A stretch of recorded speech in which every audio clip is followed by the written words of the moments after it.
Hello and welcome to today's little historic best of 3 deck tech and gameplay video on a bit of an oldie but a goodie in Rogue Tribal. We are, for reference, running Lurrus as our companion since Lurrus is a pretty good card and most rogues are alright to fit within the framework. Our deck here makes use of really all-stars of the rogue format, or the rogue tribe in historic, with cards like the old school Soaring Thought-Thief, and things like Oona's Blackguard and Thieves Guild Enforcer, all of these whom are basically rogue payoffs in one way or another, and with cards like Soaring Thought-Thief, again, Oona's Blackguard, Thieves Guild Enforcer, all of our rogues really. We have a sort of I guess you would call it alternate win con, should things not happen to entirely go our way. We can also, if nothing else, just beat our opponent down in the traditional sense of the word. We do have a couple of spicier additions in this particular version of the build. Because we are running Lurrus, of course, our permanents have to be 2 cost or less, which led to old Krydle, or Krydle, whatever. I'm assuming it's Krydle, of Baldur's Gate, which is another rogue. Again, lets you get through with his little second unblockable ability. Also mills your opponent, gives you card selection and some life manipulation, which is nice. Lazav is effectively a nice additional copy of whatever you need it to be. It could be additional copies of, say, a Soaring Thought-Thief, or a Thieves Guild Enforcer, or even a Lurrus if it happens to die. And of course, surveilling is technically a form of card selection, though it's a little weird. But again, Lazav is more of a extra copy of all of our nice, cool, useful things. Hi, Carmel. Hi, baby. We're also running our little Yuan-Ti Malison, our little snake rogue boy. Again, another rogue that can be unblockable, and with our potential, or any potential value that comes from our rogues, we also now have an additional little source of value in card draw and all these things in the form of venturing into the dungeon. Again, a nice plan to have, but you don't rely on it. It's more of just a useful little side bit. We have some supporting little cast of cards. I apologize, my cat is, one of my baby girls is being a total butthole. Isn't that right? We have supporting pieces in cards like Thoughtseize to disrupt our opponent's hand, Infernal Grasp to get rid of creatures, Charter Course for card draw, Negate and Archmage's Charm for some counter spells, and in the case of the Charm, some more just general utility. And for our land base, it's relatively understandable what we're going for here. Just a quick low to the ground land base that should, ideally anyway, come into play tapped. We do have some creature lands here, and the occasional bit of tech in the for cards like Castle Locthwain. Sideboard, relatively simple. Negate for more control matchups. Enter the God Eternals if you need some help against life gain, or need some help in the form of life gain, and the body against more aggressive decks. Nox's Grasp because there's lots of white and green shenanigans running around, and it's probably returned to being a very useful sideboard card for any black deck to have. Drake for mono red matchups, Go Blank for graveyard hate, Crippling Fear for a sweeper that doesn't hit our own board. And that is Lurrus Rogues. We'll go ahead now and cut into game number 1. And game number 1 with our little rogue tribal list. 3 lands, 4 spells, things on curve, total keeper. Alright, the only thing I see Teamer Triumphs in usually is Niv Mizzet, or 5-color Niv, whatever you want to call it. We'll go ahead and Thieves Guild on 1, and a Blackguard on 2. Yeah, that's almost certainly because you have... Wait a second. Fist of Flame. Draw a card on turn. Target creature gains trample. And 1 for each card. Okay, I don't know what our opponent's doing. I thought it was 5-color div, but it appears to not be that. Another Triumph.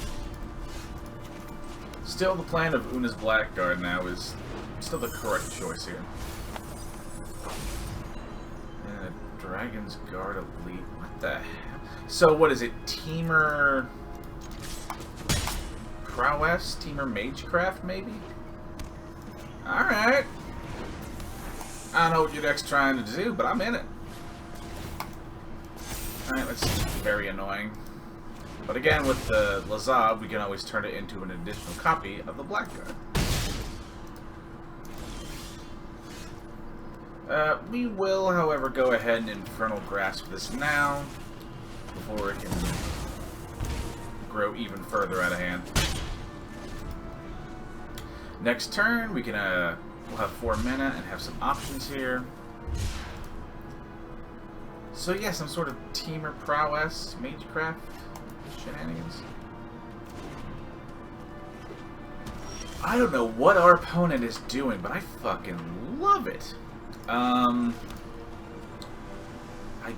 guess we'll go Lazav. Let's see what we draw. Thieves Guild isn't bad. We'll go Lazav and keep open Negate with our open mana, but we can always activate Lazav's ability and turn it into a Blackguard if we needed to. Sprite Dragon and then some sort of removal spell, which is why we have Negate. Admittedly, you could have another one. It's a very real possibility. But you never know, so it's not really worth sitting here spazzing.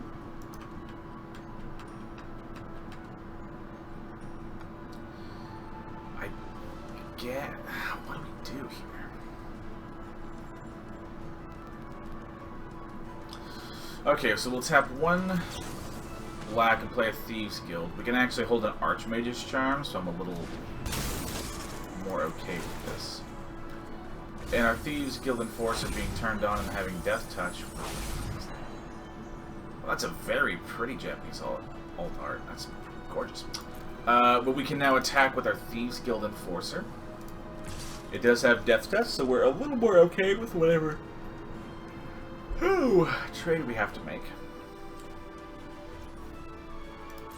Again, we can hold up Charm and an instep.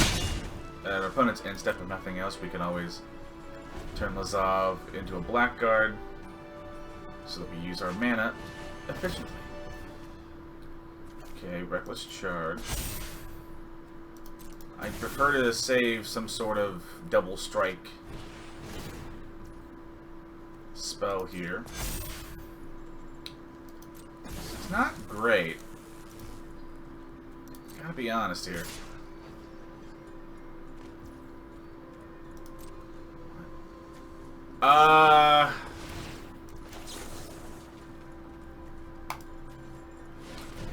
Let it be known that I might have messed the... Oh yes, trample. It wouldn't have mattered, right?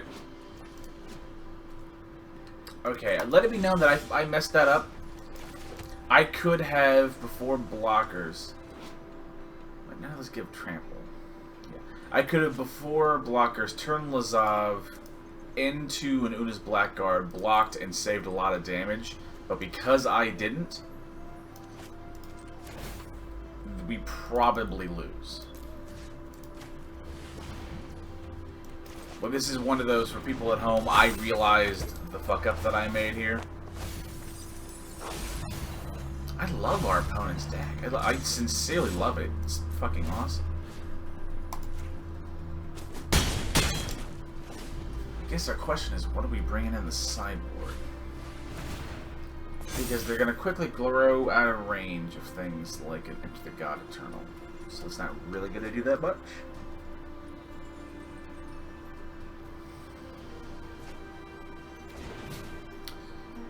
Might be appropriate to literally... I mean, maybe negates, I guess. Ah, shit.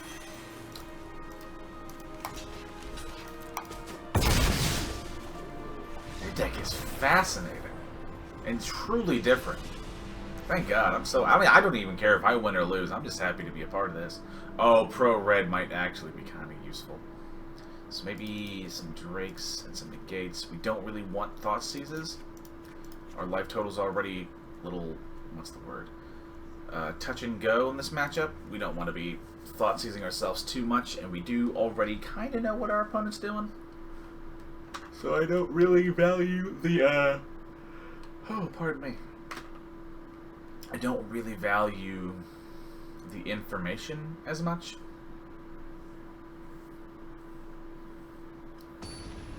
I guess, man.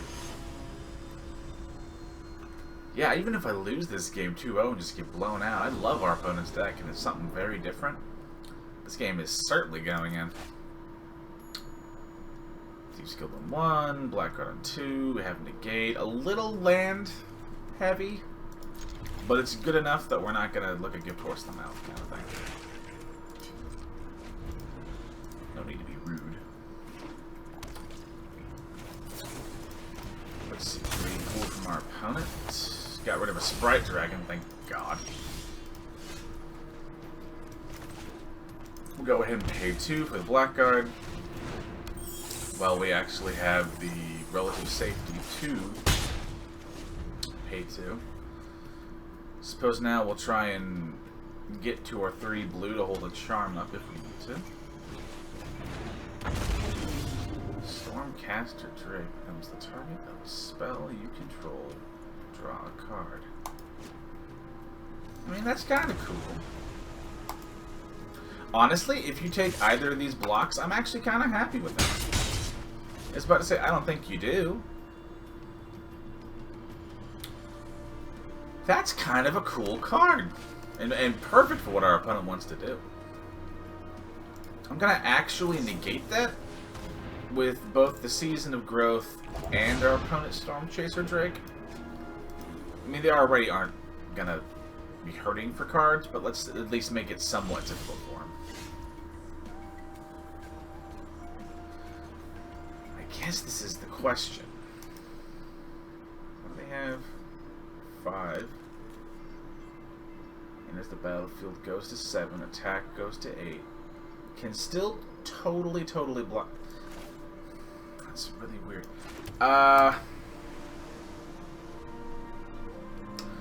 I'm gonna attack. Again, if he takes this trade, we're kind of okay with this.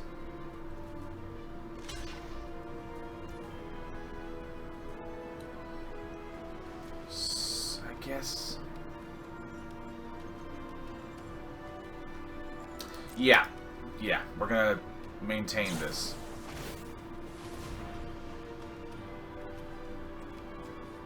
Let's see, so he has 5 again, goes to 6 to 7. Draws a card. That is fucking, what do we do here? So if I counter in response, we'll go to a 2-2, giving Thought-Thief. Yeah. This should play out that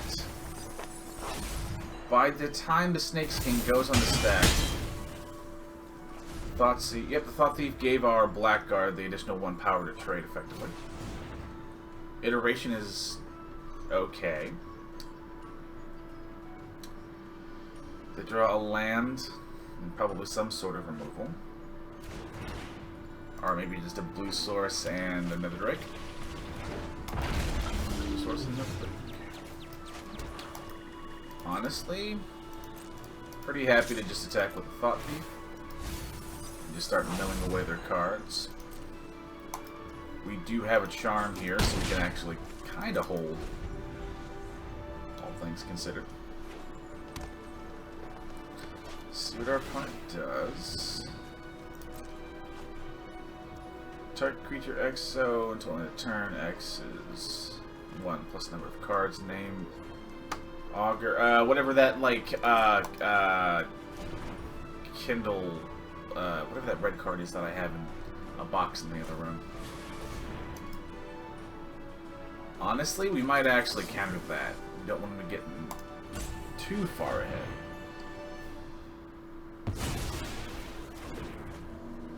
Might very well have a removal removal spell here, but that's just part of it, I guess. Each card you draw. God damn. I love our opponent's deck. Fucking fantastic. So I guess we do you.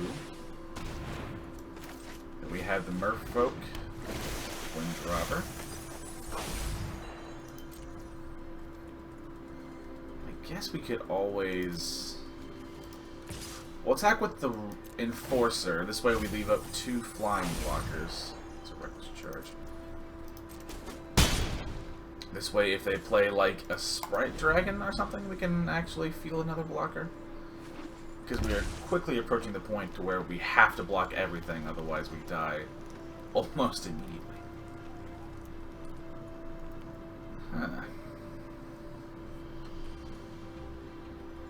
What is our opponent gonna do? Alright, guys, blessings. Some cards back in. That's a little bit of a weird one, but fine, I guess. Also, if he does some weird green fight removal, then we're kind of alright. He could very well just have what he needs for lethal here. That's very possible. Okay, so he double strikes. Anything else? Get the fuck out of here. Do I really die? That's fascinating.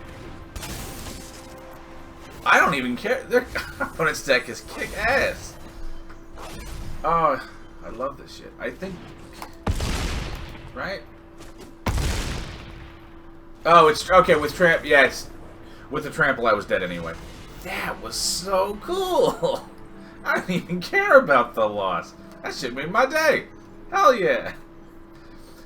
I'm sorry. I'm peeking the mic like crazy. Let me turn that down a little bit, actually.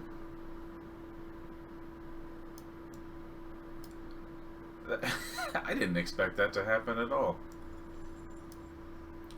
Anywho, we'll go now on to game number 2. Game number 2 with our little rogue tribal list. 2 lands, a couple things to do. If we draw a blue source, it would be even better. But it's good enough that we're not gonna go ahead and look at Gift Horse in the mouth, as it were. We will save the Thieves Guild Enforcer until our opponent's in step.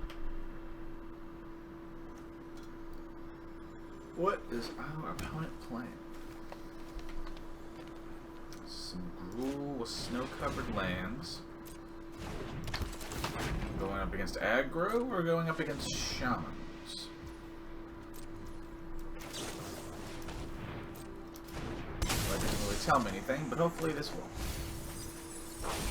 2 lands. Nice. Very helpful.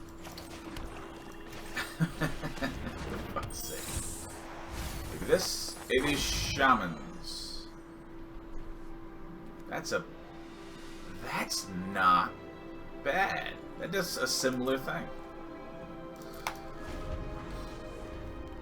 Hey man, these 2 decks have been, or these 2 games for the sake of our videos, even if I happen to lose, I don't even care. It's one of those, we're showing some like good variety of decks off. Got a blue source, finally. We'll go ahead and just Thought-Thief now. Now we will look into our, what's the word? Our post-sideboard games. Enter the God Eternals is not awful. Pardon? I mean, alright. Our opponent can do it. I think we're on the mill strategy now, and if we happen to kill him in the process, that's just gravy. What's this? Whenever it attacks, choose a target creature you control. 20, 1-4. Oh, 1-4 Splinter Twin. Well, 1-4 Sword of Splinter Twin. And 1-14, sorry. And 20% chance to just, what, actually Splinter Twin? Or actually, no, that first one is Splinter Twin. I have Splinter Twin copies of the cards in the other room. Coco into something. Our opponent's deck does appear to be very Enter the God bold, if that's even a word or a phrase. But honestly, we might be able to just like run our opponent down. It might not be the most elegant win in the world, but being able to like beat down a admittedly budget probably Shaman's list, but this is not bad. That's not good. Another one. Yeah, we're both just looking to pop off more than do our things. You attack, and if you should attack, right? You attack with your Burning Tree. Burning Tree comes into play, makes a copy. Rage Forge gives you another 4 mana. Fuck me, that's pretty good. Oh, he's copying the Rage Forger.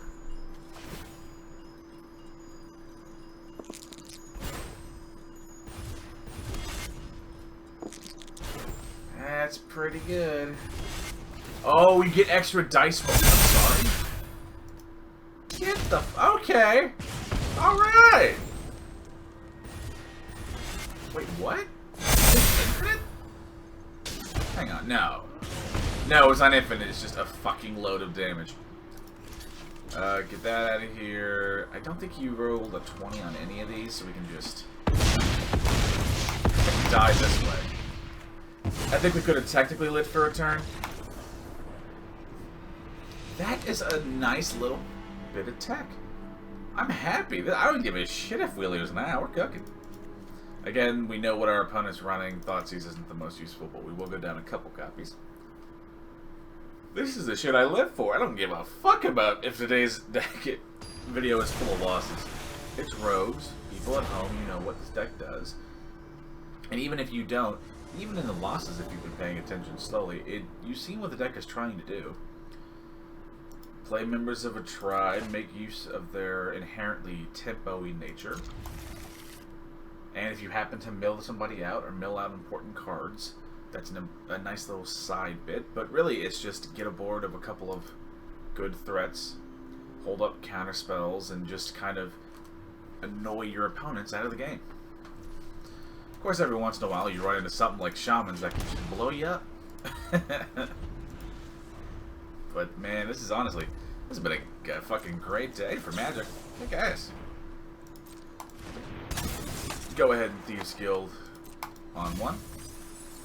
Honestly, these are both pretty good. I don't know about Wizard's Lightning. That one's a little sus. Go ahead and the old Baldur's Gate here. Can't really make use of the ability, but thank you for the offer, I suppose. Next turn, we can Windrobber and hold up. We can hold up both a Negate and a removal spell. Very nice. We don't need to pay for the ability. The old Baldur's Gate here is that ability to make things unblockable is nice. Again, next turn we draw another removal spell. We do a very similar thing. We hold Negate open for opposing, what's the word? I was gonna say, collected companies, but also against Anger of the Gods. That's pretty goddamn good, not gonna lie. Alright, just hopefully mill out more of our opponent's stuff here. Again, we'll go ahead and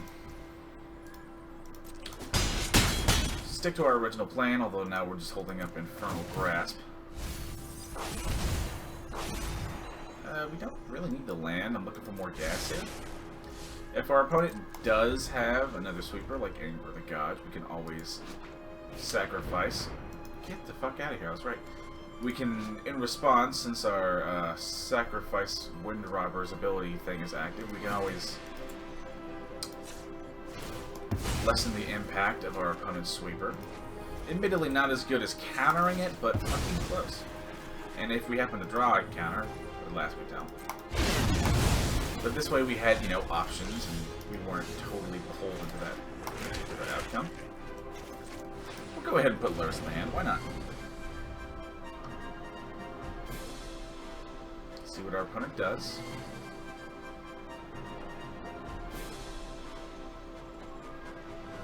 Our opponent's still there. I hope they are. I love our opponent's deck. Alright, here comes the Burning Tree.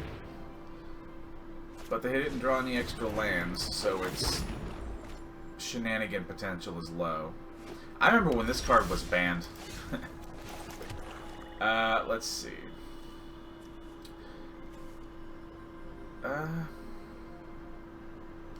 Honestly, I think we're just gonna do what we can to get rid of any shamans wherever we can, so we can limit the impact of cards like Rage Forger. Enter the God Eternal is working out pretty good there, and kind of showing why we like it in the deck.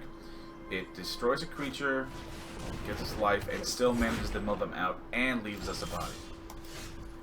It's honestly pretty goddamn great for what our deck wants to do. We can Lurrus here. We'll attack with the Eternal and see if they want to block. Again, we're not going to give them the option to Delina here into admittedly funny, but also somewhat degenerate shit. I would like to remove that as an option from the table. Next turn, what do we can... Oh, that's right, they got exiled with the Wrath of God. Or Anger of the Gods, whatever the hell that's called. Anger of the Gods. So next turn, we can always recast it. The minimum, a Windrobber. Collect Company is a little less than ideal. See what they hit. Rage Forger and a Prodigy. Honestly, yeah, we'll play our Windrobber. We're probably gonna get rid of... Actually, the Prodigy is kind of what's gumming up the works here. Weirdly. It goes against all conventional logic. We'll go ahead and attack with the Eternal. I don't think they'll double block it, but it is an option for them. We want to keep open a Negate for another Coco or Anger of the Gods here. We are firmly in the driver's seat. Opponent is chump blocking with a Rage Forger. Although, weirdly, the Rage Forger chump blocks are probably weird, but at this point, they're just trying not to die. Which is the correct play on paper. See what our opponent does. They have 5 mana open. Another Rage Forger. It does let the Visionary actually trade, which is something. Really? You're gonna attack? I think we just let it through, right? We only go, what, down to 15? It's just not worth it. We have the life total to just kind of eat that a little bit. Not gonna lie, weird. Let's see. 1, 2, 3, 4, 5, 6. I'd be very surprised if our opponent has a removal spell for this.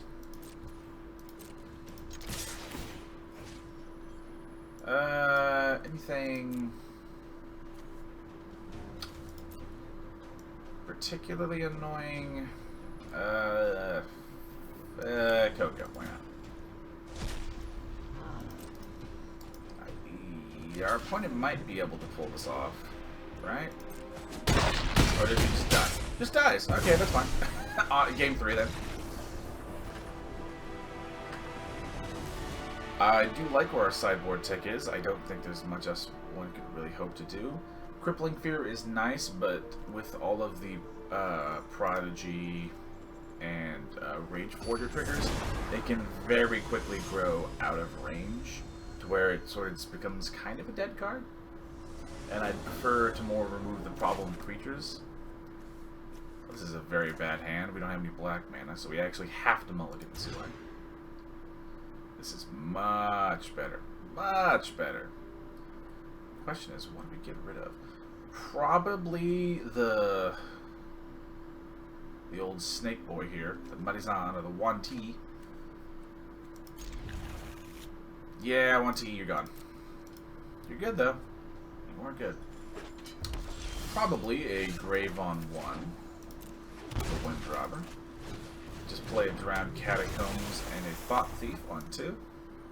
Then maybe an old Baldur's Gate on 3. A little less than ideal. But we're lacking in the more interaction part of this deck, so we're kind of just forced to play more linearly. Oh,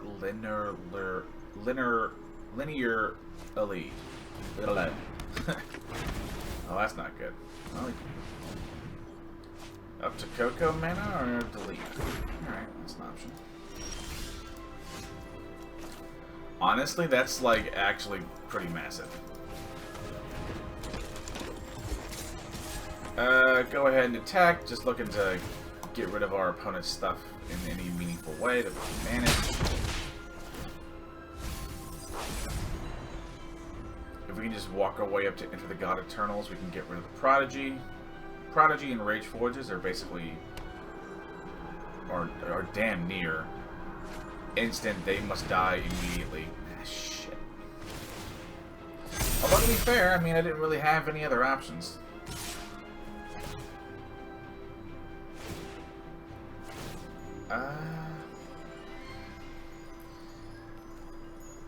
Yeah, but if he hits 15 or above, he gets to do it all over again.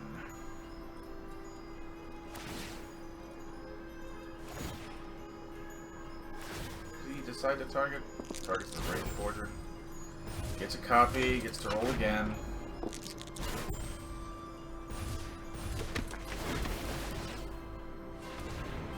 He doesn't do a really good job of showing you. Fuck me, man. God damn. 19, he gets to roll again. To be fair, I mean, sometimes somebody just rolls really well. This is a lovely bit of, this is a lovely bit of tech. It doesn't get hit by Coco, but it's like so degenerate and allows for admittedly funny shit. I'm not like upset. At this point, I'm just like waiting to see what our opponent does and how hard they can, you know, keep going. God damn! Fuck me. Okay, then there was no way I was gonna win. Get the fuck out of here! Oh, I apologize about picking the mic. Stormcaller is like a weirdly like low-key nice little tech card. That's great. Has it, again, unselected my little stickers? I love that. That's a great little addition. It's amazing. Not exactly the most win-packed episode, but we had some good decks, both that we played against, and the deck itself is honestly very good. It's a relatively known archetype, and everyone, or most people know that it's pretty good, so I don't need to entirely show that it wins, because it can win, as we've seen. But anywho, thank you all for watching. Remember to like if you like it, sub if you like me, and if you have any sort of comments, as long as they're nice and constructive, that's what they're for, down below. Have a great video, and I'll see you in the next one. Bye-bye!